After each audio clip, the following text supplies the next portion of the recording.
Kinh Thánh, sách Giáo huấn, chương 2. Suy tư về thú vui. Tôi tự nhủ, tôi hãy nếm trải những điều gì mang lại niềm vui trên cõi đời này, xem thử những điều ấy có chi tốt không. Nhưng tôi khám phá rằng loài người cũng không thỏa mãn với những điều vui thú ấy. Tôi nhận thấy rằng đời sống hời hợt là điên rồ, còn việc đeo đuổi thú vui cũng chẳng được gì. Tôi suy tư trong lòng. Tôi thử dùng rượu cho đến mức say để tìm hiểu xem đó có phải là điều tốt cho loài người làm theo trong những chuỗi ngày họ sống trên đất. Tôi thực hiện những công trình vĩ đại. Tôi xây dựng những lâu đài, vun trồng những vườn nho. Tôi lập cho mình những vườn hoa và vườn cây đủ mọi loại cây ăn trái. Tôi đào cho mình những hồ chứa nước để tưới rừng cây rậm rạp. Tôi mua nhiều tôi trai, tớ gái. Cũng có nhiều tôi trai tớ gái sinh trưởng trong nhà. Tôi lại có nhiều bầy súc vật, bò và chiên, dê, nhiều hơn tất cả những vị vua sống trước tôi tại Jerusalem. Tôi thâu chứa bạc vàng, châu báu các vua chúa triều cống. Tôi chiêu mộ nhiều nam nữ ca sĩ.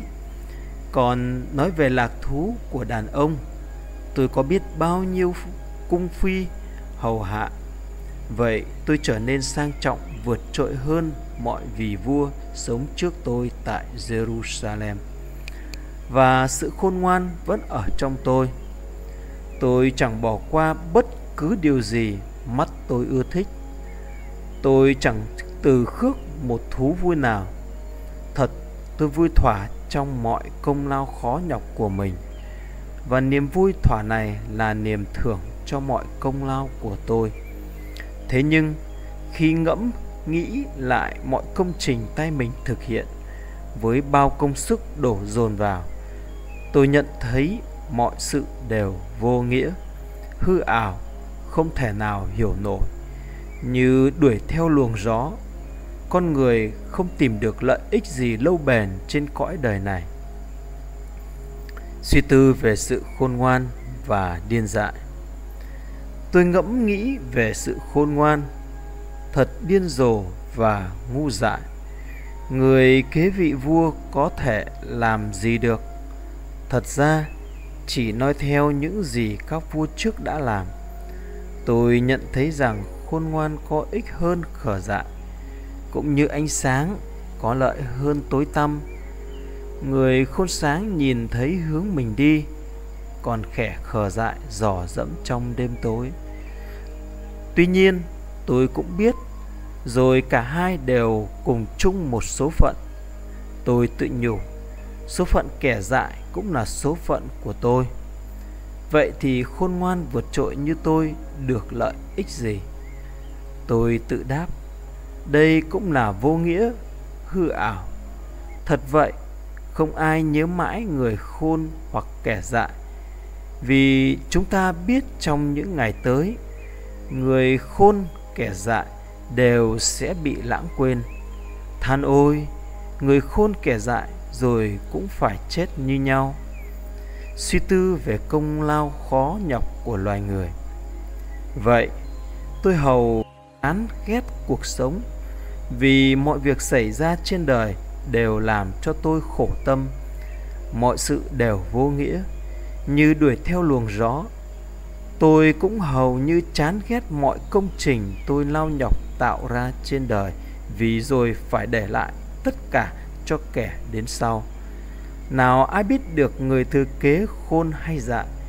Dù sao đi nữa, người vẫn cai quản mọi công trình tôi tạo nên nhờ khôn ngoan và lao khổ của tôi. Đây cũng là một việc hư ảo. Ngẫm nghĩ lại, tôi chán ngán mọi công trình tôi lao khổ tạo ra trên đời này. Có người đem khôn ngoan, trí thức và tài năng ra tạo dựng cơ nghiệp, rồi để lại gia tài mình cho một người khỏi phải lao nhọc gì cả. Đây cũng là một điều vô nghĩa, một điều đại ác. Vậy có ích gì cho con người lao lực, lao tâm khổ nhọc trên đời này. Suốt ngày người gặp chuyện khổ tâm, công việc người làm đầy ưu phiền, ngay cả ban đêm tâm trí người cũng chẳng được nghỉ ngơi. Đây cũng là một điều hư ảo. Lời khuyên tốt nhất cho loài người là ăn, uống và vui thỏa trong công việc mình làm. Tôi nhận thấy đó là sự ban cho của Đức Chúa Trời. Thật vậy, nếu Đức Chúa Trời không ban cho, ai có thể ăn uống, sống an vui trên đời? Vì Đức Chúa Trời ban sự khôn ngoan, tri thức và niềm vui cho người nào đẹp lòng Ngài, nhưng Ngài giao cho tội nhân công việc nhọc nhằn thu góp của cải, để rồi ban lại cho người nào đẹp lòng Ngài. Đây cũng là một điều vô nghĩa như đuổi theo luồng gió.